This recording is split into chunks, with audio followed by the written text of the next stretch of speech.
আমার ভাইরা দোস্ত বাপ, হযরত ইব্রাহিম আলাইহিস সালাম ইসমাঈল আলাইহিস সালামকে নিয়ে গেছে মিনার মানহারে কুরবানি দেওয়ার জন্য। উপর করে শোয়াইছে কলিজার টুকরা সন্তানেরে, এখন গর্দানার উপরে ছুরি চালাবে। এই টাইমের মধ্যে ইসমাঈলে কয়, আব্বা একটা কাজ করেন, আমার হাত পাগুলাকে একটা রশি দিয়ে একটু ভালো করে বাঁধেন। ইব্রাহিম আলাইহিস সালাম কয়, এইটা কি করবার রে বাবা? আমি স্বপ্নে দেখছি, স্বপ্নের মধ্যে আমার আল্লাহ আমাকে নির্দেশ দিয়েছে তোমাকে জবাই করার জন্য, কোরবানি দেওয়ার জন্য। এটা তো আমি তোমারে জানাইছিলাম, তুমি তো সম্মতি প্রকাশ করছো, তুমি তো ধৈর্যশীলদের থেকে তোমাকে পাবো, এটা তুমি আমাকে বলছো। তাহলে তুমি যদি সম্মত হও তাহলে বাঁধতে হবে কেন? বান্দা লাগে তো জোর করেই জবাই করতে গেলে, বাঁধতে হবে কেন? ইসমাঈল আলাইহিস সালামকে আব্বা ঘটনা এইটা নো। কয় কি? কাজে আমিও তো মানুষ, যখন আপনি আমার গর্দানের উপরে ছুরি চালাইবেন আমি তো একটু একটু ব্যথা পাবো, আর এই ব্যথার চোটে আমি একটু নড়াচড়া করবো, লাফালাফি করবো, সাইডা সাইডি করবো। এই সাইডা সাইডের ভিতর দিয়া অনিচ্ছাকৃতভাবে অজান্তে আমার পাওটা যদি আপনার গায়ে লাগে, আপনি তো আব্বা, আমি সন্তান, এখন আমার পাও আপনার গায়ে লাগলে তো আমার বেয়াদবি হয়ে যাবে। আর এই অনাকাঙ্ক্ষিত বেয়াদবির কারণে আল্লাহ পাক আমার এত বড় কোরবানিটা কবুল নাও করতে পারে। ना मकतब की करामत थी न फैज़ान नबूवत था, न मकतब की करामत थी न फैज़ान नबूवत था, सिखाया किसने इस्माइल को आदाब बेफरजंदी। ও ভাইরা দোস্ত বাপ, বর্তমানের পোলারা বাপের মর্যাদা বুঝে না, বাপের সম্মান বুঝে না, বাপের মাঝখানে শোয়াই খাটের চতুর্দিকে দিয়ে পেট্রোল ডালি আগুন লাগাইয়া, হ্যাঁ বাপের মুখের উপরে পিস্তল ধরে। আমার ভাইয়েরা, বাপ হসপিটালে মারা গেছে, বাপ হসপিটালে মারা গেছে, এখন ডাক্তারে ফোন করছে আপনার আব্বা মারা গেছে, আপনার আব্বারে নিয়ে যান, দাফন করেন। ছেলে কয়, আমার আব্বারে এই মুহূর্তে আমরা আনতে পারবো না, আঞ্জুমানে মফিদুল ইসলামে দিয়া দেন, আঞ্জুমানে মফিদুল ইসলামে দিয়া দেন, তারা আমার আব্বারে দাফন করুক। আমার ভাইয়েরা দোস্ত আবাব, কারণটা কি?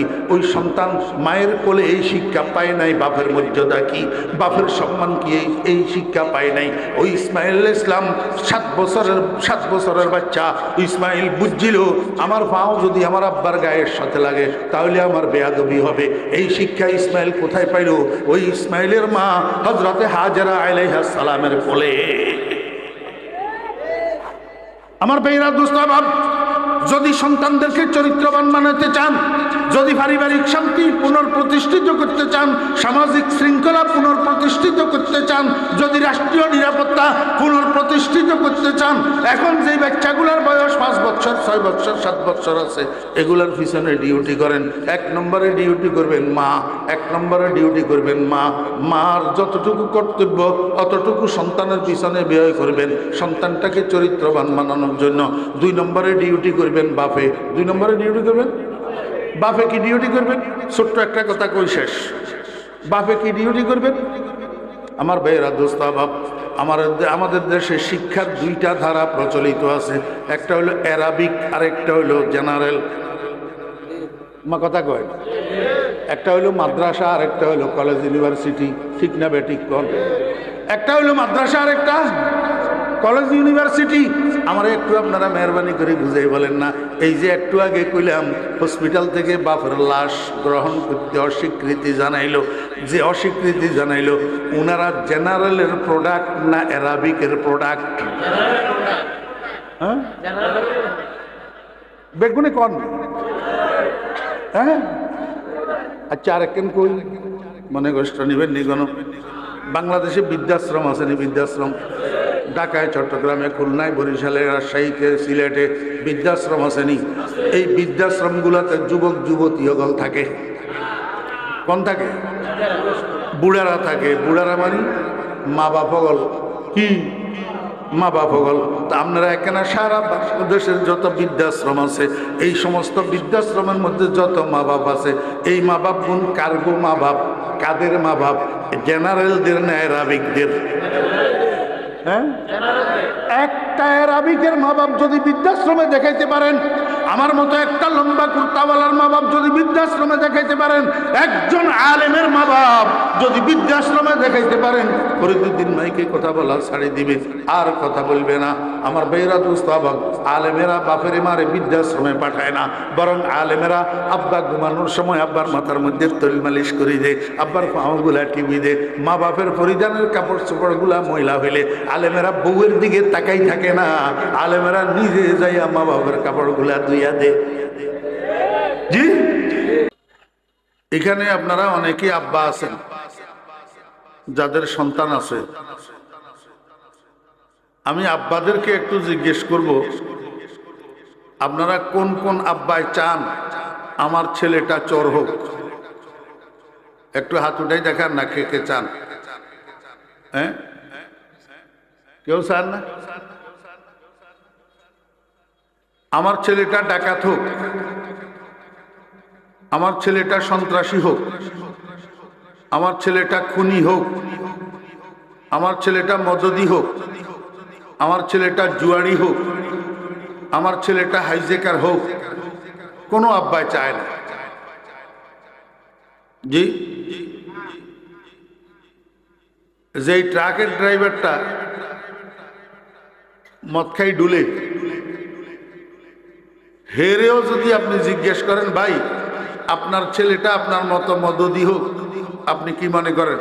কব তোবা নাউজুবিল্লাহ, দরকার নাই। ঠিক না বে ঠিক? একটা লোক সারাদিন বাসে বাসে ঘুরে আর মানুষের পকেট মারে,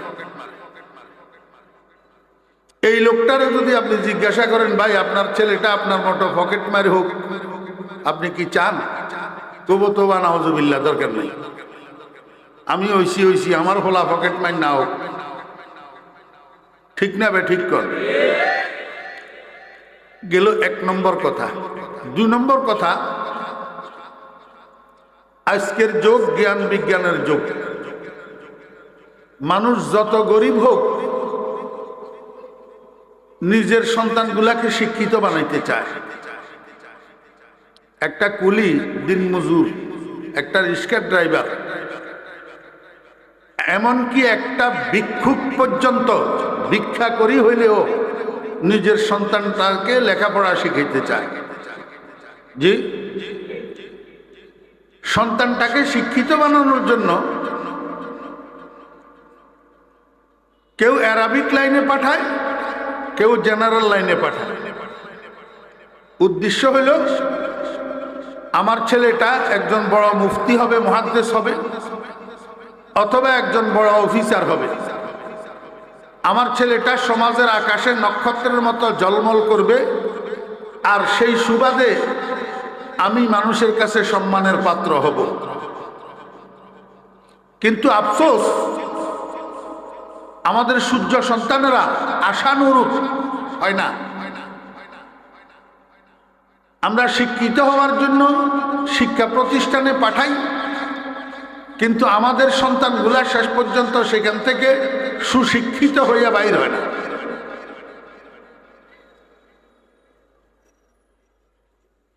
এখন এই সন্তানগুলাকে আপনি যদি ঠিক করতে হয়, তাহলে আপনাকে কি করতে হবে? 10 বছরের একটা কর্মসূচি হাতে নিতে হবে। কয় বছরের? সবাই বলেন, কয় বছরের কর্মসূচি? 10 বছর। কি কর্মসূচি? এখন সমাজে যাদের বয়স 5, 6, 7, 8, 9, 10, 11, 12, 13, 14, কয় বছর হয়েছে? 10 বছর। মনোযোগ নাই। 6, 7, 8, 9, 10, 11, 12, 13, 14, 15, কয় বছর? এই 10 বছরের একটা কর্মসূচি হাতে নিতে হবে আপনাকে। কেন? এই বয়সের মানুষ যেগুলো আছে এগুলার পিছনে মেহনত করতে হবে, এদেরকে সুশিক্ষিত, সুসন্তান, সুনাগরিক, চরিত্রবান, সভ্য, ভদ্র, করে গড়ে তুলতে হবে। এক কথায় জেনারেশন পরিবর্তন করতে হবে। এখন থেকে একটা ছেলের পিছনে যদি আপনি মেহনত করেন, যদি ছেলেটার বয়স 5 বছর হয়, আগামী 10 বছর পরে তার বয়স হবে 15 বছর। এখন যদি একটা ছেলের বয়স 6 বছর হয়, 10 বছর পরে তার বয়স হবে 16 বছর। এখন যদি একটা ছেলের বয়স 7 বছর হয়, 10 বছর পরে তার বয়স হবে 17 বছর। এখন যদি একটা ছেলের বয়স 8 বছর হয়, 10 বছর পর তার বয়স হবে 18 বছর। আপনারা আমার কথা পরীক্ষা করে দেখিয়েন, সমাজে যত কুকীর্তি আছে, এই সমস্ত কুকীর্তির সাথে জড়িত ম্যাক্সিমাম 15 থেকে 25-এর মানুষেরা। 15 থেকে 25। একটা মানুষের জীবনের এই 10টা বছর হলো জীবনের ফাউন্ডেশন অফ লাইফ। এইটাকে যদি একটা মানুষ যদি নিয়ন্ত্রণ করে গড়ে তুলতে পারে, তো ওই মানুষটা উন্নতির চরম শিখরে পৌঁছায়। আর একটা মানুষকে যদি এই 10 বছরের মধ্যে যদি চরিত্রবান করিয়া, ভদ্র করিয়া, সভ্য করিয়া গড়ে তোলা না যায়, 90 বছরে ওই মানুষটা আর ঠিক হয় না। এই জন্য এই 10 বছরের কর্মসূচি আমাদেরকে হাতে নিয়ে, এখন যেই বাচ্চাগুলার বয়স 5 বছর, এই বাচ্চাগুলা কিভাবে চরিত্রবান হইয়া, সুশিক্ষিত হইয়া, সুনাগরিক হইয়া, সভ্য হইয়া, ভদ্র হইয়া, দিনদার হইয়া গড়ে উঠে, এটার পিছনে মেহনত করতে হবে। যদি এইভাবে কোনো আব্বা, কোনো অভিভাবক মেহনত করেন, 10 বছর যদি 10 বছর পর আপনার ফ্যামিলি কন্ডিশন যদি পরিবর্তন না হয়, তা আমার মুখের উপরে থুতু মারি দিয়ে।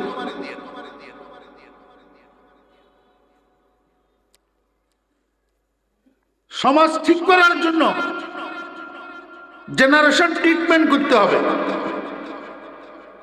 সমাজ ঠিক করার জন্য কি করতে হবে শুনেন, পুলিশ দিয়া সব কাজ হবে না,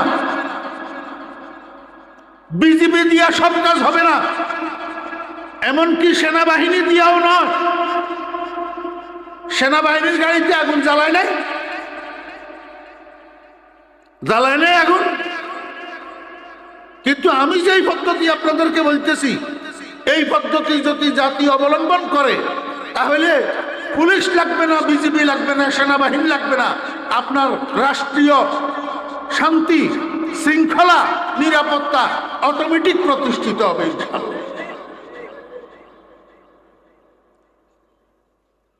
ডাক্তারের কাছে চিকিৎসার জন্য গেলে ডাক্তারের প্রথমে কি দেয়? টেস্ট। কি দেয়? টেস্ট। কেন দেয়? রোগ নির্ণয় করার জন্য। রোগটা ধরা পড়লে মেডিসিন লিখতে সুবিধা, ট্রিটমেন্ট করতে সুবিধা। আসেন আগে আমরা একটু রোগ নির্ণয় করি, রোগ কোথায়। আমাদের সূর্য সন্তানগুলাকে আমরা কলেজ, ইউনিভার্সিটি বা মাদ্রাসায় পাঠাই সুশিক্ষিত নাগরিক তৈরি হওয়ার জন্য, কিন্তু আমাদের সন্তানগুলা নষ্ট হয় কেন? এই সন্তানগুলা নষ্ট করে কারা? একটু গোড়ায় যেতে হবে। মনে রাখবেন, সন্তান নষ্ট করে 4 জন। কয়জন? সবাই বলে। সন্তান নষ্ট করে কয়জনে? 4 জনে। 1 নম্বর মা। 1 নম্বর মা। আপনারা কবেন হুজুর, কোরআন হাদিসের ভিতরে আল্লাহ আল্লাহ রাসূল মায়ের এত ফজিলত বর্ণনা করলো, এত হক, এত অধিকার বর্ণনা করলো, আর আপনি বানাইলেন মারে সন্তান নষ্ট করার প্রথম কারিগর। হ্যাঁ, আমি যদি বুঝাই দিতে না পারি তো আপনাদের জুতে আমার গাল। মা সন্তান নষ্ট করার প্রথম কারিগর কিভাবে? মা ছাড়া বাকি তিনজনে সন্তান নষ্ট করে সন্তান ভূমিষ্ঠ হওয়ার পর, আর মা সন্তান নষ্ট করে সন্তান ফেটে থাকতে। মা সন্তান নষ্ট করে কখন? সন্তান ফেটে থাকতে। বলবেন হুজুর কেমনে? সন্তান গর্ভে লইয়া মা যেই কাজ বেশি করে, যেই কথা বেশি বলে, যেই খানা বেশি খায়, এটার একটা এফেক্ট গর্ভের সন্তানের উপর পড়ে। এখনো ঠিক কইয়েন না, এখনো বুঝেন না, বুঝেন। হোটেলে টেবিল আছে নি, তো টেবিলের দুই পাশে দুইজন কাস্টমার বসছে। একজনে মেসিয়ারে অর্ডার দিল, ভাই আমারে 2টা পরোটা দেও। এই দোস্ত কি করতেছ তুমি, বসি এখানে। মনোযোগ সহকারে বয়ান শুনো, আমি আমাকে সামনে বসছি।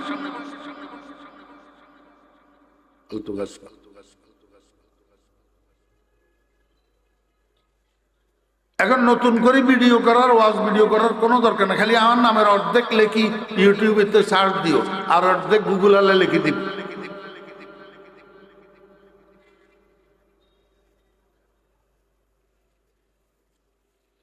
কি কইতাম লাগছিলাম?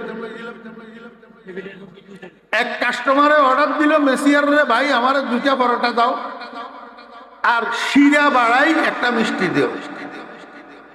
শিরা বাড়াই তার মানে উনি মিষ্টির শিরার মধ্যে সুবাই সুবাই পরোটা দুটোটা খাইব। আরেকজনে অর্ডার দিল মেসিয়ার ভাই আমার 2টা পরোটা দিও, আর একটু কাঁচামরিচ বাড়াই একটা ডিম মামলেট দিও। কথা বুঝছেন না বুঝেন? এই দুইজন কাস্টমারের থেকে, অর্ডারের থেকে আপনারা কি বুঝলেন? একজন মিষ্টি প্রিয় আর একজন জাল প্রিয়। একজন মিষ্টি প্রিয় আর একজন জাল প্রিয়। দুজনের চেহারা একই, সুরত একই, হাত পাও একই, নাক কান চোখ সব একই, কিন্তু রুচির ভিন্নতা। রুচির ভিন্নতা, একজনের রুচি জাল, আরেকজনের রুচি। এই রুচির বিভাজনটা হইল কোথায়? এই রুচির বিভাজনটা হয়েছে মায়ের পেটে। কোথায়? মায়ের পেটে। এই জন্য আমি আমার সারা বাংলাদেশের মাহফিলগুলোতে একটা কথা বলিয়া বেড়াই, যে সন্তান যখন গর্ভে আসে তখন স্বামী স্ত্রী সাবধান, স্বামী স্ত্রী সাবধান। সন্তান গর্ভে থাকা অবস্থায় বাসার মধ্যে স্বামী স্ত্রী ঝগড়া করবেন না, একজন আরেকজনকে গালাগালি করবেন না, বাসার মধ্যে স্বামী স্ত্রী মারামারি করবেন না। যদি করেন তো ভূমিষ্ঠ হওয়ার পরে আপনার সন্তান সন্ত্রাসী হবে, বেয়াদব হবে, অসভ্য হবে। কারণ হে তো কারখানার থেকে শিখি বাইর হয়েছে এগুলা। কথা বুঝেন নাই? কারখানার মধ্যে একটা ডাইস থাকে, ডাইস। এই ডাইসের থেকে প্রোডাক্ট বাইর হয়। এখন এই গ্লাস যে বানাইছে, কাঁচ কাঁচ, এটারে আগুনের মধ্যে দিয়ে গলায় গলায় ডাইসের মধ্যে ফেলে। ডাইসের একদিকে দিয়ে কদ্দুরা যদি একটু ভাঙ্গা থাকে, তো এই গ্লাসের এখান থেকে কদ্দুরা ঠেবা বাইরে থেকে বুঝে নন। ডাইসের ভিতরে এক সাইডে দিয়ে কদ্দুরা যদি কি থাকে, ভাঙ্গা থাকে, তো গ্লাসের একদিকে দিয়ে কদ্দুর টেবা বাইরে থেকে। হ্যাঁ, ঠিক তদ্রুপ মানুষ বানানোর ডাইস হইল মায়ের ফ্যাট। এই ডাইসের ভিতরে একটা সন্তান যদি নষ্ট হয়, এটাকে 70 বছর পর্যন্ত ঠিক করার আর কোনো সুযোগ নেই। এই জন্য কিতাবের মধ্যে লিখতেছে, যেই মা সন্তান গর্ভে লইয়া পর্দায় চলে, মনোযোগ আছে, খসার খসার করলে তো আর শান্তি লাগলো না।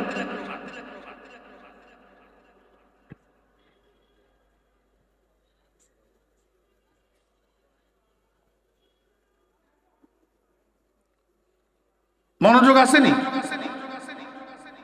গতানুগতিক ওয়াজ নয়, সময়ের প্রয়োজনীয় ওয়াজ। এই জন্য মনোযোগ সহকারে শুনতে।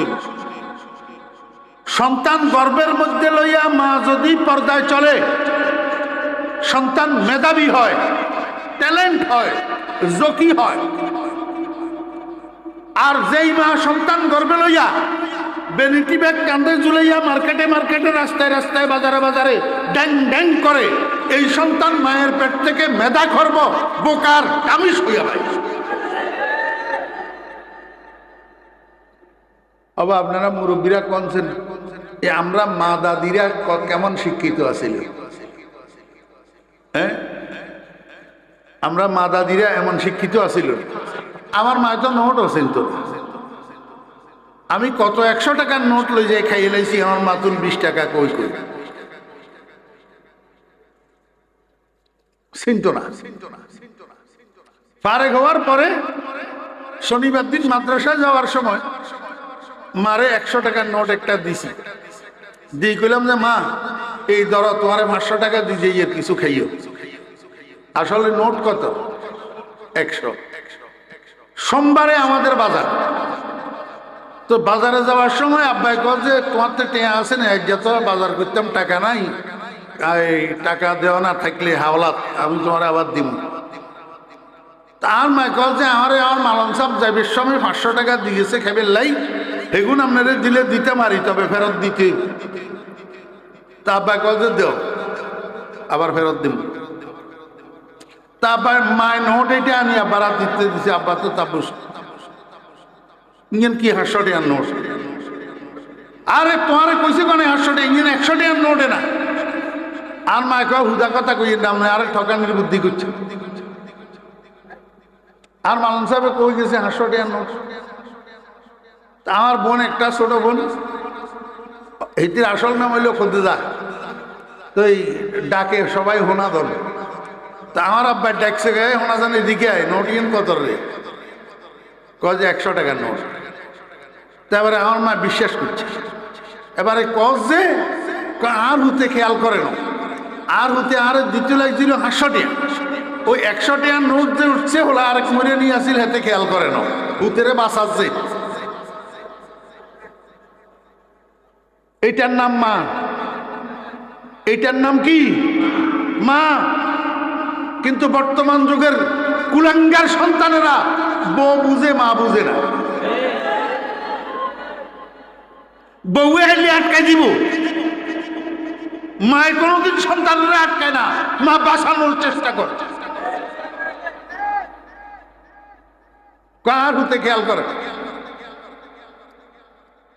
আমি বুঝাইতাম সেই রান্না করে টাকার নোট চিনত না, কিন্তু আলহামদুলিল্লাহ আল্লাহ পাক জান্নাতুল ফেরদাউস নসিব করেন। আমার আম্মা রত্নগর্বা, রত্নগর্বা। আমার ভাই বোন, আমার মার নাতি নাতনি পর্যন্ত যতটুক গেছে, একমাত্র আমি ডামিস ছাড়া আর কেউ বোকা নাই।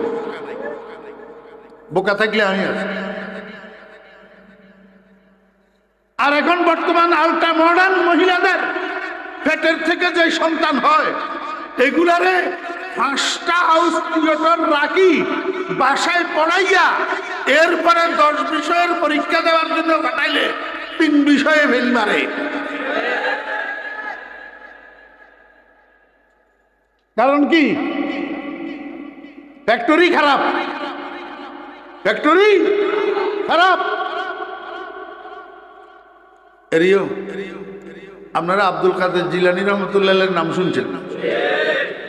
হ্যাঁ, হযরত বড়পীর সাহেব রহমতুল্লাহ আলাইহি। ওরে বাপ রে বাপ, কত উঁচা মকামের আল্লাহর ওলি ছিলেন। এটা ওলামায়ে কেরামরা কিছু বুঝলে বুঝতে পারে, কিন্তু সর্বসাধারণে বুঝতে না। মুরিদি লা তাখাফ আল্লাহু রাব্বি আতানি রিফাতান নিলতুল মাআলি ওয়া কুল্লু ওয়ালিয়িন আলা কদমি ওয়া ইন্নী আলা কদমিন নবিয়্যি বদরিল কামালি। এই কথা এটা যেমন তেমন মায়ের সন্তানের মুখ থেকে বাইর হইতে পারে না, আব্দুল কাদের জিলানীর মুখ থেকে বাইর হইতে। ওয়া কুল্লু ওয়ালিয়িন আলা কদমি ওয়া ইন্নী আলা কদমিন নবিয়্যি বদরিল কামালি। দারাস্তুল ইলমা হাত্তা সিরতু কুতবান ওয়া নিলতু সা'দা মিন মাওলাল মাওয়ালি। কত উঁচা মাকামের, কত উঁচা পায়ার আল্লাহর ওলি ছিলেন আব্দুল কাদের জিলানী রাহমাতুল্লাহ আলাইহি। ওনার জীবনীর মধ্যে লিখতেছে, ওনার বয়স যখন 6 বছর, কার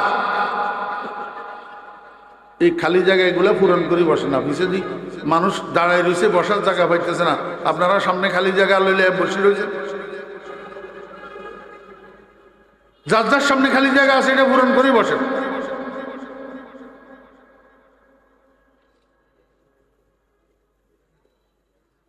সামনে আসেন, সামনে সামনে, হ্যাঁ খালি জায়গা পূরণ করে বসেন। আপনারা যারা দাঁড়ায় রয়েছেন আপনাগুলাই জায়গা করে দিয়ে এবারে আপনারা নবইলে তো এত আর গেলে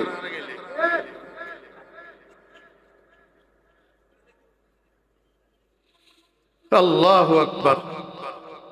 মনোযোগ আসেনি? আব্দুল কাদের জিলানী রাহমাতুল্লাহ আলাইহির বয়স যখন 6 বছর, উনার মায় উনারে একটা হাফেজিয়া মাদ্রাসায় লই গেছে। লই যাই হাফেজ শাহ হুজুরের কয়, হাফেজ শাহ হুজুর ইয়ার হুদ আব্দুল কাদের বয়স 6 বছর, এখনো কোনো শিক্ষা প্রতিষ্ঠানে ভর্তি করাই নেই, কোনো ওস্তাদের সামনে বসাই নেই। জীবনের প্রথম আপনার কাছে নিয়ে আসছি একটা আরজু নিয়া। আরজু হলো আমার ছেলেটা পরে যা হবে হবে, জীবনের শুরুতে আগে কোরআনের হাফেজ হবে। আমার একটু আপনারা বুঝে থাকলে বলেন, মুসলমান হিসাবে, রাসূল আকরাম সাল্লাল্লাহু আলাইহি ওয়াসাল্লামের উম্মত হিসাবে প্রত্যেকটা মার এই আরজু যদি হইতো যে আমার ছেলে পরে যা হবে হবে, আগে কোরআনের হাফেজ হবে, তাহলে আজকে বাংলাদেশের পাইলট গুলা হাফেজ হতো, রেলের ড্রাইভার গুলা হাফেজ হতো, বাসের ড্রাইভার গুলা হাফেজ হতো, ইউনিভার্সিটির প্রফেসর গুলা হাফেজ হতো, ডাক্তার গুলা হাফেজ হতো, উকিল গুলা হাফেজ হতো, ব্যারিস্টার গুলা হাফেজ হতো, জজ গুলা হাফেজ হতো। সব মারা আরজু যদি এটাও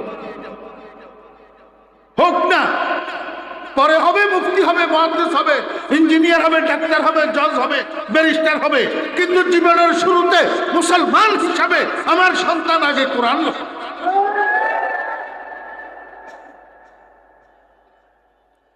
এই আরজু আমাদের অন্তরের মধ্যে আসে।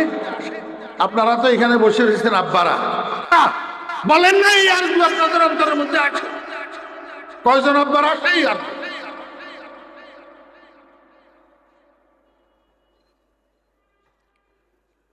আব্দুল কাদের জিলানী রাহমাতুল্লাহ আলাইহির মা কয়, হাফেজ সাহেব হুজুর আমার ছেলেটাকে আমি আপনার কাছে রেখে গেলাম, আপনি আমাকে একটা হাফেজে কোরআন উপহার দিবেন। এই কথা বলি আব্দুল কাদের জিলানী রাহমাতুল্লাহ আলাইহির মা বাড়িতে চলে গেছেন। হাফেজ সাহেব হুজুর কয়, বাবা আব্দুল কাদের এদিকে আসো, আমার সামনে বসো, আমার মুখে মুখে একটু পড়ো, আউযু বিল্লাহি মিনাশ শাইতানির রাজিম, বিসমিল্লাহির রহমানির রহিম, আলহামদুলিল্লাহি রাব্বিল আলামিন, আর রহমানির রহিম, মালিকি ইয়াউমিদ্দিন। হাফেজ সাহেব হুজুর সূরা ফাতিহাটাকে শুরু থেকে শেষ পর্যন্ত 2, 4, 5 বার 7 বার দৌড়াইয়া দৌড়াইয়া আব্দুল কাদেরকে পড়াইছি।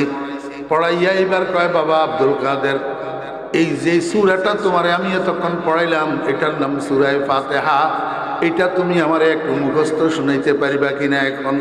আব্দুল কাদের কয়, জি হুজুর পারবো। কয় তাহলে একটু শোনাও। আব্দুল কাদের বুকে হাত দিয়া শুরু করছে, আউযু বিল্লাহি মিনাশ শাইতানির রাজিম, বিসমিল্লাহির রহমানির রহিম, আলহামদুলিল্লাহি রাব্বিল আলামিন। হাফেজ সাহেব হুজুর চোখ বন্ধ করে শুনতে আছে, আব্দুল কাদের শুনাইতে আছে। হাফেজ সাহেব হুজুরের খেয়াল হইল যখন সূরা ফাতিহা শেষ হবে, গায়রিল মাগদুবি আলাইহিম ওয়ালাদ-দাল্লিন আমিন, তখন তো আব্দুল কাদের থেমে যাবে। কিন্তু ঘটনা উল্টা, আব্দুল কাদের তো থামে না।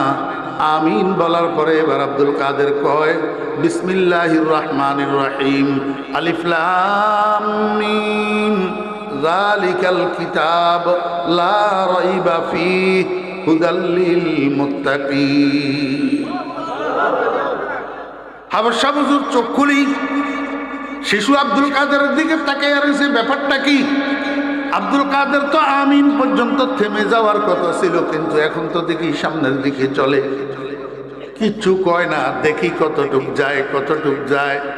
শিশু আব্দুল কাদের এই সূরা বাকারার শুরু থেকে যে তেলাওয়াত শুরু করছে আর তো থামে না, তেলাওয়াত করতে করতে করতে করতে একেবারে 18 পারাত যাইয়া থামছে। কত পারাত? হাবশা হুজুর কয়, এই কে আছো? এই আব্দুল কাদেরের মারে একটু খবর দে। আব্দুল কাদেরের মা আসছে। হাবশা হুজুর কয়, বোন আপনি না বলি গেলেন আপনার পোলারে আপনি কোনো শিক্ষকের সামনে বসান নাই, কোনো শিক্ষা প্রতিষ্ঠানে ভর্তি করার নাই, জীবনের শুরুতে আপনি আমার কাছে নিয়ে আসছেন। তা আমি তো আজকে প্রথম দিন সূরা ফাতিহাটা শুরু থেকে শেষ পর্যন্ত আব্দুল কাদেরকে পড়াইলাম আর আমাকে শুনাইতে বললাম। এখন আব্দুল কাদের সূরা ফাতিহা তো শুনাইল, সেই সাথে 18 পারা কোরআন শরীফ যে আমারে মুখস্থ শুনাইয়া দিল, এইটা কি কারবার? আব্দুল কাদের 18 পারা কোরআন শরীফ কোথায় মুখস্থ করল? আব্দুল কাদের জিলানী রাহমাতুল্লাহ আলাইহির মা কয়, হাবশা হুজুর আমি একজন মহিলা, আমি একটু বেশি কোরআন তেলাওয়াত করি, আমি একটু বেশি কোরআন তেলাওয়াত করি, আমি কাজের ফাঁকে ফাঁকে একটু অবসর পাইলেই ওযু করি, কোরআন শরীফ লইয়া বসি। আমার চাহিদা অনুযায়ী যেই 24 ঘন্টায় আমার পর্যাপ্ত কোরআন তেলাওয়াত হয় না, সেই রাত্রে আমার ভালো ঘুম হয় না। আমার ভাইরা দোস্ত আহবাব, আব্দুল কাদের জিলানী রাহমাতুল্লাহ আলাইহির মা কয়, হাবশা হুজুর বিশেষ করি আমার আব্দুল কাদের যখন আমার গর্ভে ধারিত হয়েছে, আব্দুল কাদের যখন আমার গর্ভে আসছে, আমি এবার কাজের সময়কে আরো কমাইয়া দিছি, কোরআন তেলাওয়াতের সময়কে আরো বাড়াইছি, আমি আগের থেকে আরো বেশি বেশি করি কোরআন তেলাওয়াত করি। আমার তো মনে হয় হাবশা হুজুর আমার আব্দুল কাদের ভূমিষ্ঠ হওয়ার পরে কোথাও যাওয়ার সুযোগ পায় নাই, আমি তারে কোথাও নিই নাই, তাহলে সে বাহিরে কোরআন তেলাওয়াত মুখস্থ করবে কিভাবে? আমার তো মনে হয় আমার আব্দুল কাদের আমার পেটে থাকা অবস্থায় আমার তেলাওয়াত শুনিয়া শুনিয়া গর্বের মধ্যেই 18 পারার হাফেজ হইয়া গেছে। তামাশা দেখছেন? বাপ ভালো তার বেটা ভালো, মা ভালো তার জি, গাই ভালো তার বাছুর ভালো, দুধ ভালো তার ঘি, বুয়াতে পাকি জাতি নতে পাকে কিরদার, জেনা জাদা না বাসদ জুজ জেনা কা, যে মরদম সক যে সক মরদম না জায়ত, যে গুন্দম যাও যে যাও গুন্দম নায়ায়ত, গোলে আমরা যে হাতদর ওয়ে না হুফতা, যে গুলজারে খলিলুল্লাহ সে গুফতা। হযরতে ইউসুফ আলাইহিস সালামের জুলাইখা হাফতম খানার মধ্যে নিয়ে আবদ্ধ করছে, আবদ্ধ করে ইউসুফ আলাইহিস সালামের কাছে যৌন কামনা পুরা করার আবদার করছে, যৌন কামনা পুরা করার, আমার বেরা জেনার কামনা পুরা করার জন্য আবদার করছে। ইউসুফ আলাইহিস সালাম, জুলাইখা তুমি ভুলের মধ্যে আছো, তুমি আমার চিনো না, আমার আব্বার নাম ইয়াকুব, তিনি একজন নবী, আমার দাদার নাম ইসহাক, তিনি একজন নবী, আমার পরদাদার নাম ইব্রাহিম, তিনি একজন নবী। আল্লাহ পাক আমার নিজের মধ্যেও নবুয়তের বেদ আর রহস্য লুপ্ত রেখেছে। আমি ইব্রাহিমের নবুয়তের বাগানের শুদ্ধ পরিস্ফুটিত একটা পবিত্র ফুল, এমন একটা পবিত্র ফুলের থেকে তুমি জেনা বেবিচারের মতো অপবিত্র কাজের কামনা যদি করো, তোমার এই কামনা কসমিন কালেও পুরা হবে না। কারণ বাপ বেবিচারী হলে সন্তান বেবিচারী হয়, মা বেবিচারী হলে সন্তান বেবিচারী হয়, পবিত্র বাপের সন্তান কোনোদিনও পবিত্র হয় না, পবিত্র মায়ের সন্তান কোনোদিনও পবিত্র হয় না। তুমি জানো না জুলেখা, মানুষের পেট থেকে মানুষ জন্ম নেয়, কুকুর জন্ম নেয় না, কুকুরের পেট থেকে কুকুর জন্ম নেয়, মানুষ জন্ম নেয় না। ধানের ছড়ার মধ্যে ধান পাওয়া যায়, গম পাওয়া যায় না, গমের শীষের মধ্যে গম পাওয়া যায়, ধান পাওয়া যায় না। এই জন্য আমি আমার সারা বাংলাদেশের মাহফিলগুলোতে বলি, আমার ভাইয়েরা দোস্ত বাপ ও মা বোনেরা, সন্তানকে যদি চরিত্রবান বানাইতে চান, আগে মা বাপ দুজন নিজেদের চরিত্র ঠিক করেন। কারণ মা বাপের চরিত্রে যদি দূষণ থাকে, সন্তান কোনোদিন চরিত্রবান হবে না। আমার ভাইরা দোস্ত বাপ, এবার আমি আপনাদেরকে একটু জিজ্ঞেস করি, আব্দুল কাদের জিলানী রহমতুল্লাহ আলাইহি গর্ভে থাকা অবস্থায় উনার মায়ের তেলাওয়াতের এফেক্ট যদি গর্ভের সন্তানের উপরে পড়ে, বর্তমান যুগের আলট্রা মডার্ন মায়েরা এখান দিয়ে কাজ করে আর এখান দিয়ে পাশে মোবাইলটা চালু করি গান শুনে, এখান দিয়ে কাজ করে, এখান দিয়ে মোবাইলটা চালু করে কি করে গান শুনে, গান শুনতে শুনতে কাজ করে। রাত্রে শোয়ার সময় দুই একটা বাংলা হিন্দি ছায়াছবি দেখি, না ঘুমাইলে মা বাবা কারো চোখে ঘুম আসে না।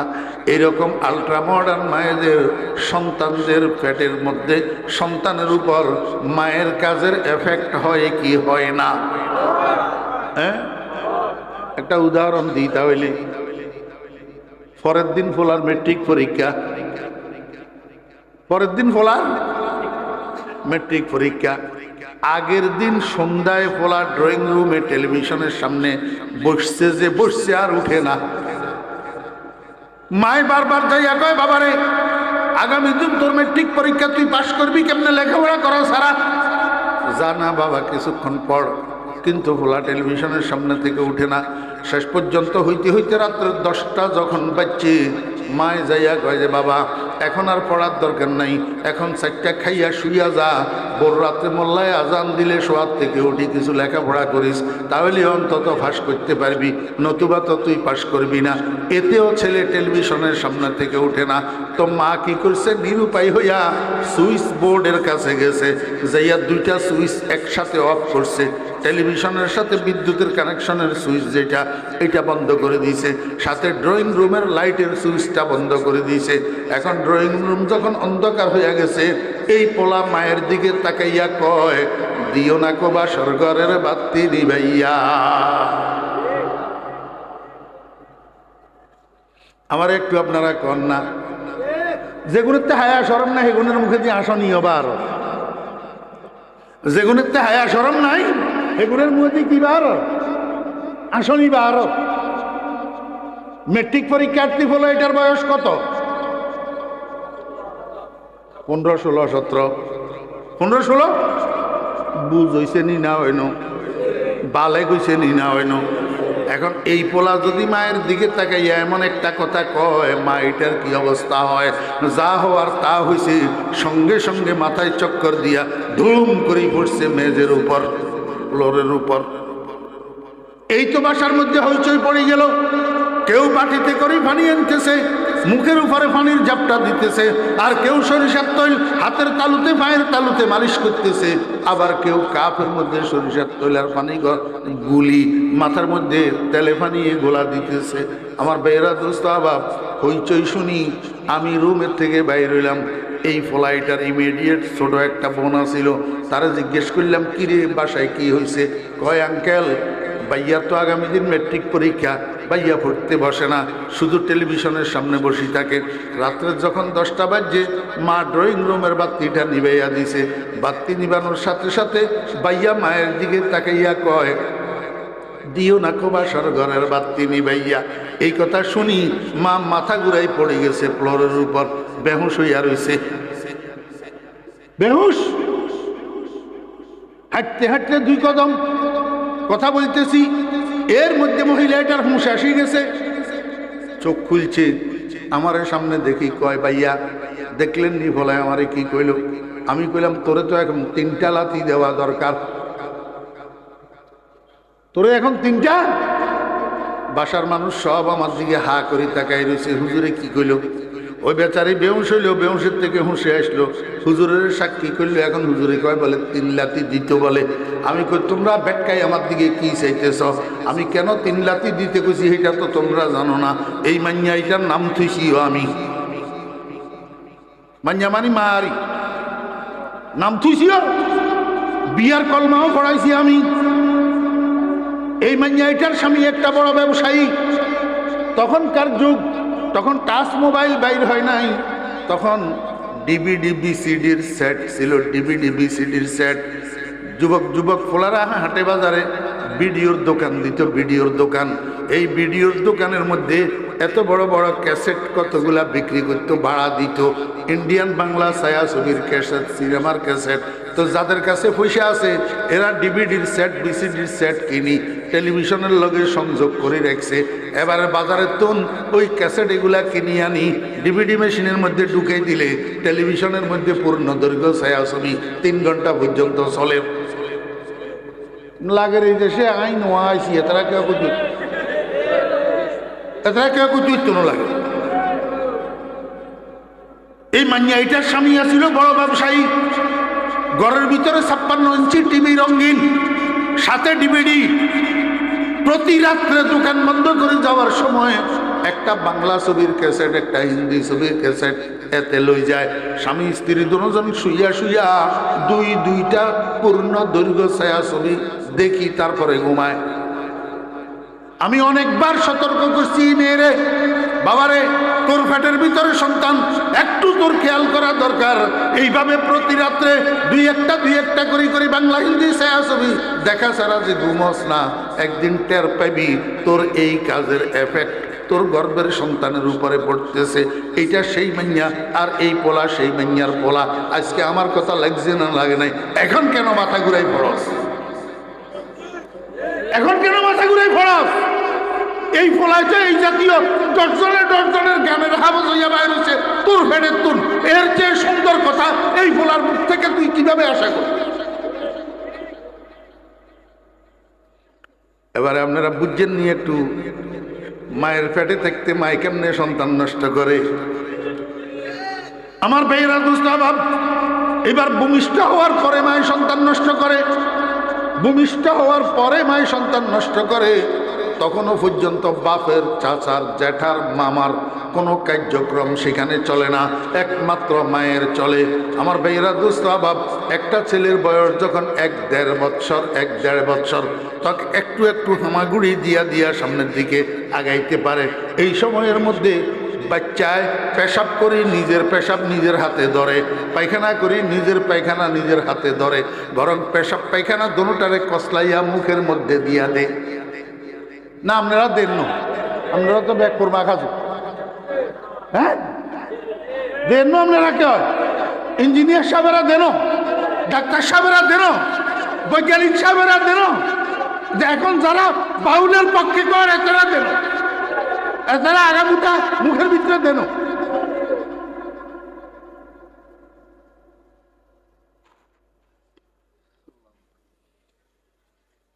হেতে আউলিয়া সরকার, কি সরকার? আউলিয়া সরকার। হেতে লাই মোহাব্বতে দল খেলা। আমরা দেশের নেতা কতগুলা আউলিয়া সরকারের লাই।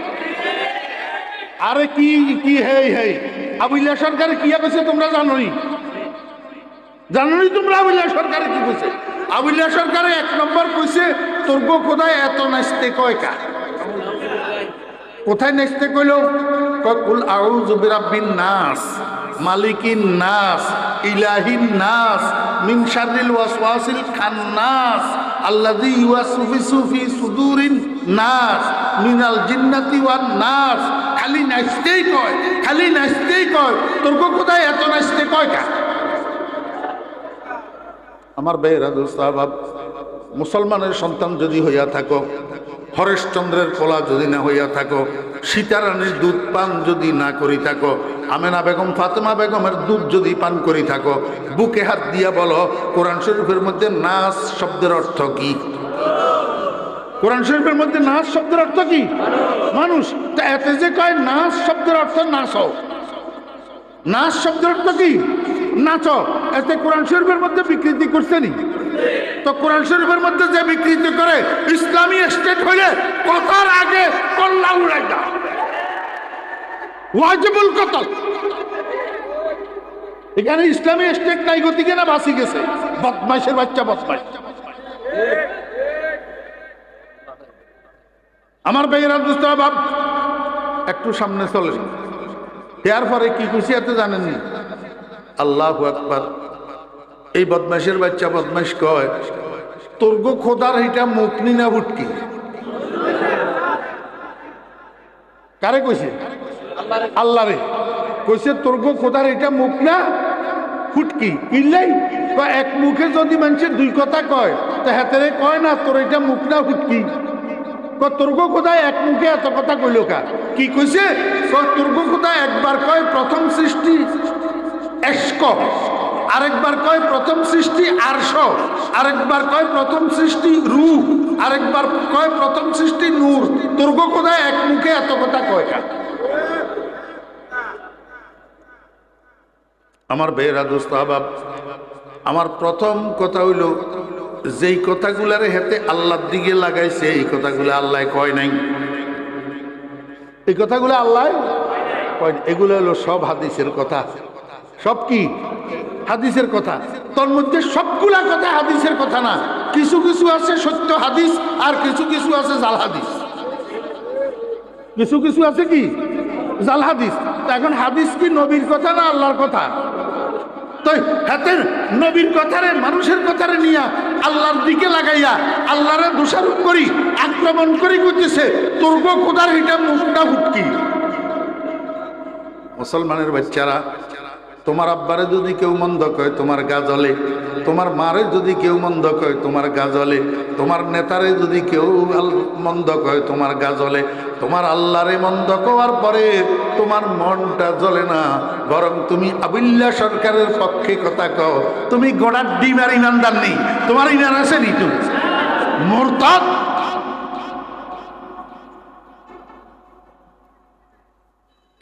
মুসলমান দুনিয়ার সব কিছুর উপরে আক্রমণ বরদাস্ত করতে পারে, আল্লাহ আল্লাহ রসুলের উপরে আক্রমণ মুসলমান বরদাস্ত করতে পারে।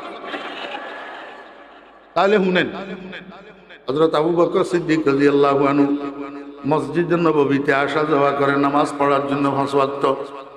ইহুদি একটা রাস্তার পাশে দাঁড়াই দাঁড়াই সব সময় আবু বকরের টিটকারি করে, শুনাই শুনাই। এখন আমাদের যুগীয় মানুষ কতগুণ এরকম আছে, রাজনৈতিক দলের কর্মী নামে বেদিন, রাজনৈতিক দলের কর্মী নামে বেদিন বলকানা। আমার ভাইয়েরা দোস্ত বাব, মাদ্রাসার ছাত্র জ্ঞান দিতে চলে গেলে, আলেম জ্ঞান দিতে চলে গেলে দুইজনে মিলে একটু ফুসুল ফুসুল করে টিটকারি না করলে, তিরস্কার না করলে হাতের ফেটের ভাত জমায় না। এমনি কিন্তু মুসলমান, এমনি কিন্তু কি মুসলমান। আমার ভাইরা হযরত আবু বকর সিদ্দিক রাদিয়াল্লাহু আনহু রাস্তা দিয়ে হাঁটে, ইহুদি এটা সব সময় আবু বকরকে উত্ত্যক্ত করে, তিরস্কার করি করি, ক্রিটিসাইজ করি করি। কিন্তু আবু বকর তো আল্লাহু আকবার, নরম যে নরম, নরম যে নরম। আবু বকর তো আরহামু উম্মতি বি উম্মতি আবু বকর, নরম বাপের বেটা, তাকাইও দেখে না, শুনছিও মনে করে না, নিজের পথে নিজে চলে যায়। আজকে হযরত আবু বকর সিদ্দিক রাদিয়াল্লাহু আনহু মসজিদে নববীর থেকে নামাজ পড়ি বাসায় যাইতেছে, এই ইহুদির বাচ্চা ইহুদি রাস্তার পাশে দাঁড়াইয়া আবু বকরের শুনাইয়া শুনাইয়া কয়, মুসলমানেরাও ফকির, মুসলমানদের খোদাও ফকির। আজ আবু বকর গতির মধ্যে ব্রেক লাগাইছে। কি লাগাইছে? ব্রেক লাগাইছে, দাঁড়াইছে, এমনি হাত দূরা উঠছে, মুখের উপরে মারছে থাপ্পড়, থাপ্পড়ের লগে এমনি 5 আঙ্গুল গালের উপরে বসে গেছে। ইহুদি থাপ্পড় খাই, ইহুদি থাপ্পড় খাই গেছে মসজিদে নববীতে, যাইয়া দেখে রাসূল আকরাম সাল্লাল্লাহু আলাইহি ওয়াসাল্লাম সাহাবীদেরকে নিয়ে তালিম করতেছেন। যাইয়া কয়, মুহাম্মদ তোমার আবু বকরে আমার থাপ্পড় মারছে, আমি তোমার কাছে বিচার চাই। রাসূল আকরাম সাল্লাল্লাহু আলাইহি ওয়াসাল্লাম মাথা উঠাইয়া কয়, কার কথা কইলি? আবু বকরের কথা। তোর মনে হয় কোনান দি বুলার মনে হয় আবু বকরের ন, তোরে মনে হয় ওমরে লাগ পাইছে, তোরে মনে হয় ওমরে লাগ পাইছে। ইহুদি কয়, না না, আমি ওমরের চিনি, আবু বকরের চিনি, আমার ওমরে পাই নাই, আবু বকরে আমারে থাপড়াইছে। আমার আবু বকর তো হিচ্ছা না, বিনা কারণে কেউ থাপড়াইয়া মানুষ ন। আচ্ছা তোরে যে থাপড়াইছে সাক্ষী কর। রাসূল আকরাম সাল্লাল্লাহু আলাইহি ওয়াসাল্লাম কয়, তোরে থাপড়াইছে সাক্ষী কর। কয়, সাক্ষী লিখজন, তুমি আর গাল ইনকোয়ারি করো, দেখো আবু বকরের 5টা আঙ্গুলের দাগ আমার মুখের মধ্যে বিদ্যমান। রাসূল আকরাম সাল্লাল্লাহু আলাইহি ওয়াসাল্লাম বসার থেকে উঠি ইনকোয়ারি করছে বিবাদীর গাল। বাদীর গাল ইনকোয়ারি করে দেখছে আঙ্গুলের নিশান মুখের উপরে বিদ্যমান। রাসূল আকরাম সাল্লাল্লাহু আলাইহি ওয়াসাল্লাম, আল্লাহু আকবার, ইনসাফের আদালতের জজ, ইনসাফের আদালতের জজ। এই আদালতে বেইনসাফি নাই, বেইনসাফি এই আদালতে স্বজনপ্রিয়তা নাই। আমার দলের লোক হলে বিচার একরকম, অন্য দলের লোক হলে বিচার আরেক রকম। আমার ক্ষেত্রে হলে স, আরেকজনের ক্ষেত্রে হলে ভ ভ।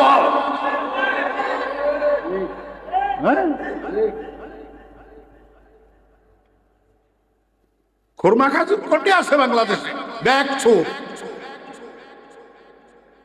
12 বাড়ি গৃহস্থ, 13 বাড়ি চোর, জায়গার নাম হারামখোর।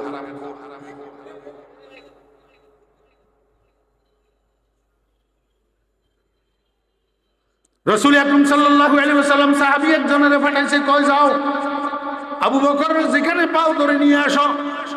সাহাবীটা যাইয়া হযরত আবু বকর সিদ্দিক রাদিয়াল্লাহু আনহুর সাথে করে নিয়ে আসছে। রাসূল আকরাম সাল্লাল্লাহু আলাইহি ওয়াসাল্লাম কে, আবু বকর আপনার বিরুদ্ধে মুহাম্মদী আদালতে মামলা হইছে, বাদী এই ইহুদি, বাদী এই ইহুদি, আপনি নাকি তার মুখের উপরে থাপ্পড় দিয়েছেন, কথা সত্য না মিথ্যা?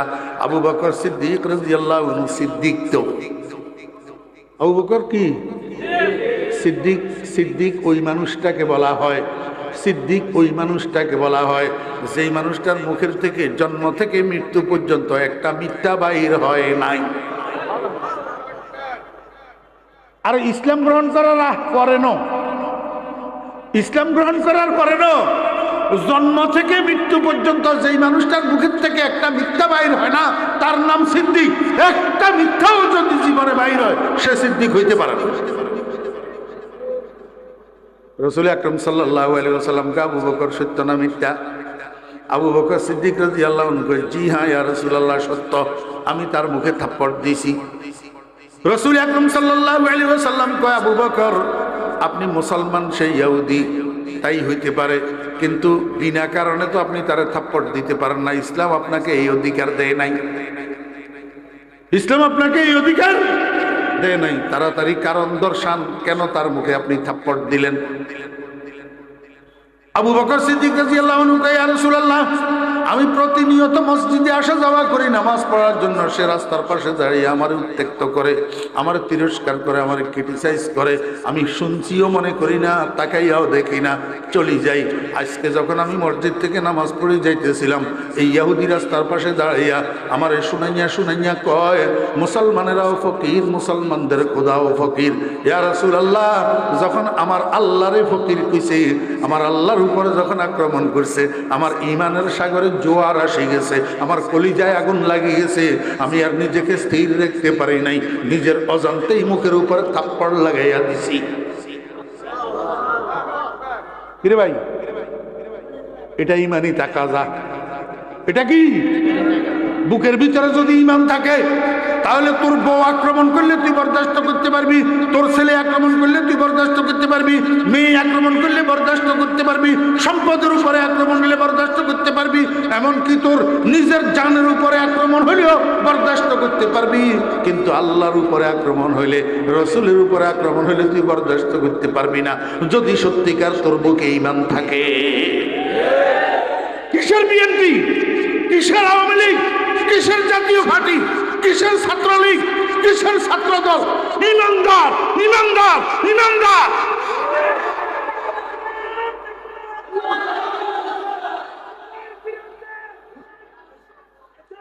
ইমানদার সবকিছুর উপরে কি? ইমানদার কি বেড়া মুসলমানের ফলা? তুই আব্দুর রহমান আব্দুর রহিমের ওরাসের থেকে জন্ম নিছ, তুই হরেশচন্দ্রের ওরাসের জন্ম নিস নাই, তুই আমেনা বেগম আনোয়ারা বেগমের দুধ পান করি বড় হয়েছ, তুই সীতারানীর দুধ পান করি বড় হস নাই। কিসের দল, কিসের মত? সবের আগে ইমান।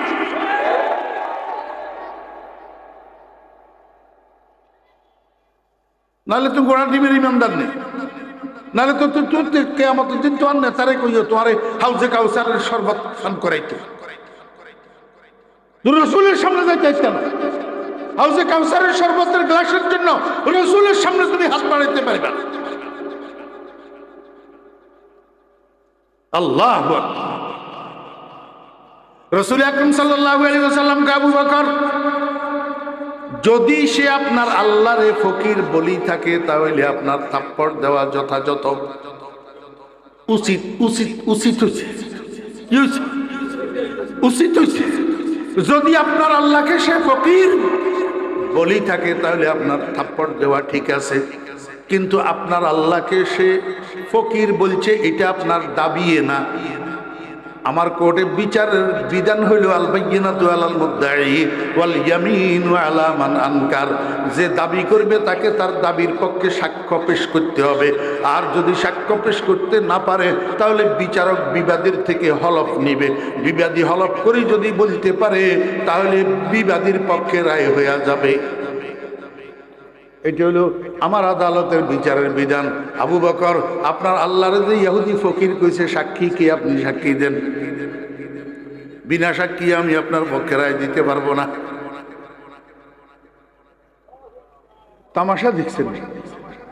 আরে আবু বকর এটাকে নবীজির জন্য আবু বকরের কি কোরবানি? আরে আমি ফরিদুদ্দিন তো নালায়েক, আমি তো জাহেল মূর্খ মানুষ। আমি জাহেল হওয়ার পরেও ওস্তাদদের থেকে কিতাবের মধ্যে টুটা ফাটা যা পড়ছি শুনছি, আজকের ফজর পর্যন্ত আবু বকরের মানাকিব বয়ান করলেও শেষ হবে না। আবু বকর চারটিখানি লোক না, আফজালুন নাস বা'দাল আমবিয়া ওয়ালিসিদ্দিকের রুজহানুন জালিয়ুন ওয়ালিসিদ্দিকের রুজহানুন জালিয়ুন আলাল আগিয়ার মিন গায়রি ইহতিমালি। ১৬ লক্ষ নবী রাসূলের পরে আর যত আদম সন্তান দুনিয়াতে আসছে এই সমস্ত আদম সন্তানদের মধ্যে সর্বোৎকৃষ্ট সর্বোত্তম আদম সন্তান নবী রাসূলদের পরে সিরিয়াল নম্বর ১ আবু বকর সিদ্দিক। আবু বকর সিদ্দিক। আর আমার রসুলে কয় আবু বকর সব ঠিক আছে, সব মানি, আমি সব বুঝি। আপনি আমার জন্য এই পর্যন্ত কি কি কোরবানি দিয়েছেন সব আমার মনে আছে, কিন্তু সাক্ষী ছাড়া তো আমি বিচার করতে পারবো না। সাক্ষী দেন। আবু বকর সিদ্দিক রাদিয়াল্লাহু আনহু কয়, ইয়া রাসূলুল্লাহ, প্রতিমধ্যে আমরা দুইজন ছিলাম, সে আর আমি, তৃতীয় কোনো ব্যক্তি তো ছিল না। সে বলছে আমি শুনছি, এখন আমি সাক্ষী কোথায় পাবো? সাক্ষী কোথা থেকে দেব? রাসূল আরবি সাল্লাল্লাহু আলাইহি ওয়াসাল্লামকে, আবু বকর সাক্ষী যদি আপনি দিতে না পারেন আমি তার থেকে হলফ নেব। আর ইহুদিরা হলো মিথ্যাবাদী। ইহুদিরা কি? মিথ্যাবাদী। রাসূল আকরাম সাল্লাল্লাহু আলাইহি ওয়াসাল্লামের সঙ্গে সঙ্গে ইহুদি এটারে জিজ্ঞাসা করলো, এই ইহুদি, তুমি মুসলমানদের খোদারে ফকির বলছনি? কয়, না না না, আমি এরকম কথা বলি নাই। আবু বকর মিথ্যা করতেছে। আমি এরকম কথা বলি নাই। আমার ভাইয়েরা, দোস্ত আহবাব, এই সারা দুনিয়ার ভিতরে যত মিথ্যাবাদী আছে সবচেয়ে গ্রেট মিথ্যুক হলো ইহুদি। গ্রেট মিথ্যুক কি? ইহুদি। ইহুদির মতো মিথ্যাবাদী পৃথিবীতে আর কোনো জাতি নেই। আমার ভাইয়েরা, দোস্ত আহবাব, এই জন্য আমি আমার মাহফিল গুলাতে কই, মুসলমান ভুল করিয়েন না, ভুল করিয়েন না। ভারত যেরকম ইসলামের দুশ্মন, কোরআনের দুশ্মন, মুসলমানের দুশ্মন, ভারত যেরকম স্বাধীনতার দুশ্মন, সার্বভৌমত্বের দুশ্মন, আমেরিকাও মুসলমানের বন্ধু নয়, আমেরিকাও ইসলামের বন্ধু নয়, আমেরিকাও দেশের বন্ধু নয়, স্বাধীনতার বন্ধু নয়, সার্বভৌমত্বের বন্ধু নয়। দোনো জালিম এক, দোনো জালিম এক। অতএব এদিক থেকে ঘুরি ওই দিকে যাওয়ার কোনো সুযোগ নাই। আলাকিলু তাকফিহিল ইশারা। এই জন্য আমার দাদা পীর ফটিয়ার হযরত মুফতি আজিজুল হক সাহেব রহমাতুল্লাহ আলাইহি ভোর রাত্রে উঠি তাহাজ্জুদের নামাজ পড়ে দোয়া করতেন, না আমেরিকা না লন্ডন সে হো উলফত, ना अमरीका ना लंदन से हो उल्फत, हमें मस्ती मदीना कर खुदाया, ना जापानो ना जर्मन से हो निस्बत, हमें उशाक काबा कर खुदाया। या अल्लाह, আমি আমেরিকা পন্থী হইতে চাই না, আমি লন্ডন পন্থী হইতে চাই না, তুমি আমারে মক্কা মদিনার পাগল বানাইয়া দাও। আজকে আমি আমার জাতিকে একটা দোয়া শিখাইয়া দিতে চাই, সেই দোয়াটা হইল না আমেরিকা না ভারত সে হো উলফত। ना अमरीका ना भारत से हो उल्फत हमें मस्ते मदीना कर खुदाया। या अल्लाह আমি তো ভারতপন্থী হইতে চাই না, আমি আমেরিকাপন্থীও হইতে চাই না।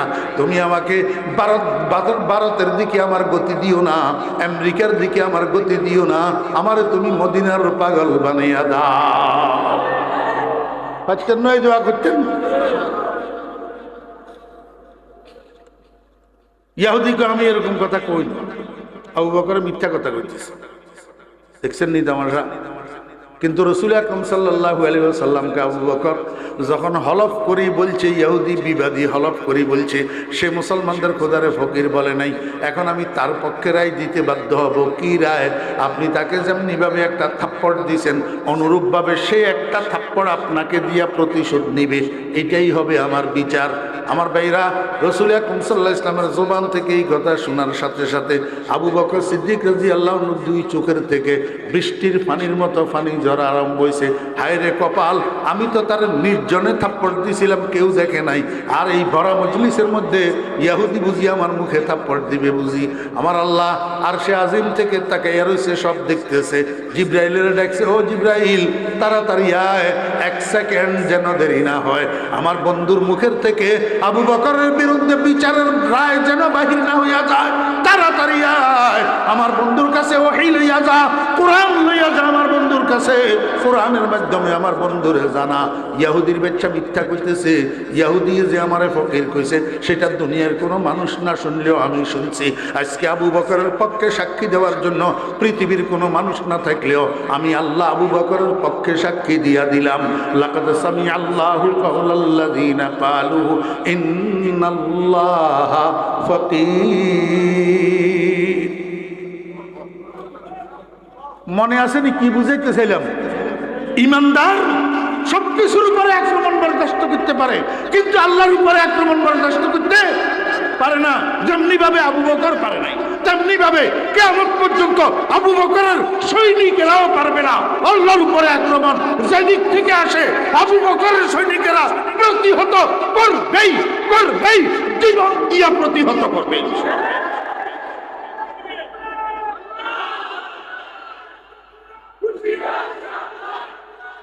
আল্লাহু আকবার। আমার ভাইয়েরা, দোস্ত আহবাব, এখন সন্তান ভূমিষ্ঠ হয়েছে, মনে আছে না ভুলে গেছেন? পেশাবের কসলাই মুখে দে, পায়খানার কসলাই মুখে দে, পেশাব পায়খানা দোনোটারে একসাথ করি হালুয়া বানাইতে মুখের মধ্যে দে। জি, আপনারা সকলে দিছেন না? আমরা দিছিনি? বড় সাহেবেরা, বৈজ্ঞানিকেরা, নাস্তিক মিয়ারা সব সাহেব দিছে। এই ছোট্ট থাকতে নিজের পেশাব নিজের পায়খানা কসলাই হালুয়া বানাই মুখে দে। এই সময়ের মধ্যে মা ডিউটি করে। মা কি করে? ডিউটি করে। ওরে 20 হাত দূরের থেকেও যদি মার নজরে পড়ে, দৌড়াই আসি বাচ্চার হাত ধরে, ছি ছি বাবা এটা খাইও না, ছি ছি বাবা এটা খাইও না। সন্তানের মুখের সামনের থেকে সন্তানের হাতের টানি নিয়ে আসে, নিয়ে বাথরুমে ঢুকে সন্তানের হাতটারে ধুইয়া পরিষ্কার করি দে। আমি আপনাদেরকে বুঝাইতে চাইছি যে এই সময়ের মধ্যে সন্তান এইটাই বুঝার বয়স তার হয় নাই, কিন্তু তারপরেও মাঝে অখাদ্য কুখাদ্য তার মুখের থেকে টানি নিয়ে আসলো, এইটার একটা এফেক্ট সন্তানের উপরে পড়ে। ওর 60 বছর বয়সেও এই সন্তান মুখের মধ্যে কোনো অখাদ্য মুখে নিবে না, কোনো কুখাদ্য মুখে নিবে না, কারণ মা তার শিক্ষা দিয়া দিছে। তার বয়স হওয়া লাগবে না, তার বুঝ হওয়া লাগবে না, পেটের ভিতরে কি তার বুঝও ছিল না।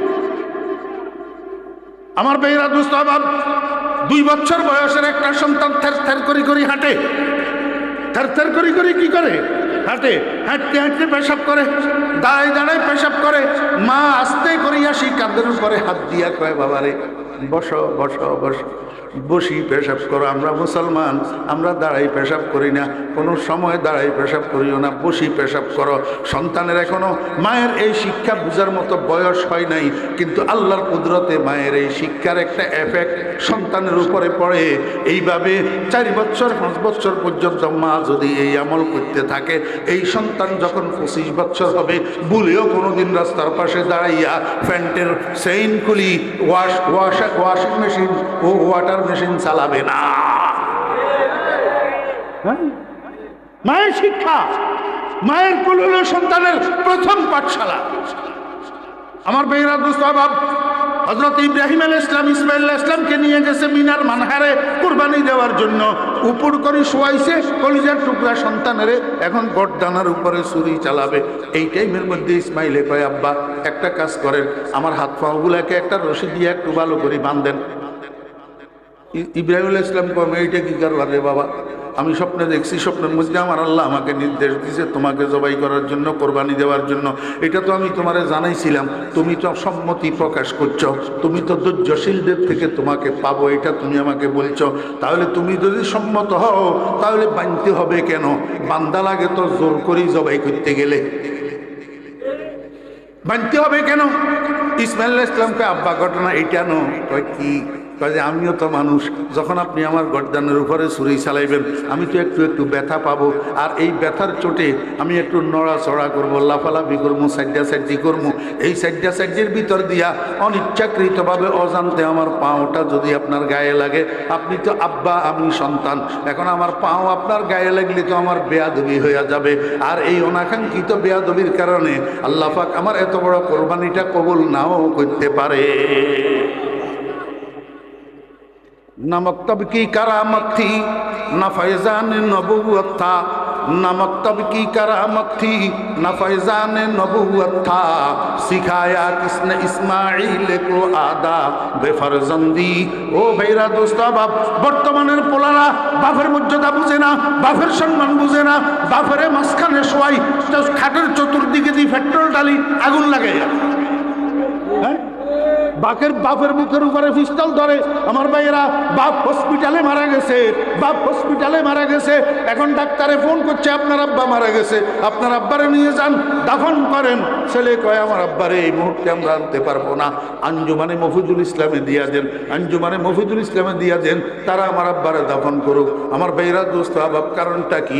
ওই সন্তান মায়ের কোলে এই শিক্ষা পায় নাই, বাপের মর্যাদা কি, বাপের সম্মান কি, এই শিক্ষা পায় নাই। ওই ইসমাঈল ইসলাম 7 বছরের বাচ্চা ইসমাঈল বুঝছিল আমার পাও যদি আমার আব্বার গায়ের সাথে লাগে তাহলে আমার বেয়াদবি হবে। এই শিক্ষা ইসমাঈল কোথায় পাইল? ওই ইসমাঈলের মা হযরতে হাজেরা আলাইহিস সালামের কোলে। আমার ভাইরা দোস্ত বাপ, যদি সন্তানদেরকে চরিত্রবান বানাতে চান, যদি পারিবারিক শান্তি পুনঃপ্রতিষ্ঠিত করতে চান, সামাজিক শৃঙ্খলা পুনঃপ্রতিষ্ঠিত করতে চান, যদি রাষ্ট্রীয় নিরাপত্তা পুনঃপ্রতিষ্ঠিত করতে চান, এখন যে বাচ্চাগুলোর বয়স 5 বছর, 6 বছর, 7 বছর আছে, এগুলোর পিছনে ডিউটি করেন। 1 নম্বরে ডিউটি করবেন মা, 1 নম্বরে ডিউটি করবেন মা। মার যতটুকু কর্তব্য অতটুকু সন্তানের পিছনে ব্যয় করবেন সন্তানটাকে চরিত্রবান বানানোর জন্য। 2 নম্বরে ডিউটি করবেন বাপে, 2 নম্বরে ডিউটি করবেন বাপে। কি ডিউটি করবেন? ছোট্ট একটা কথা কই শেষ। বাপে কি ডিউটি করবেন?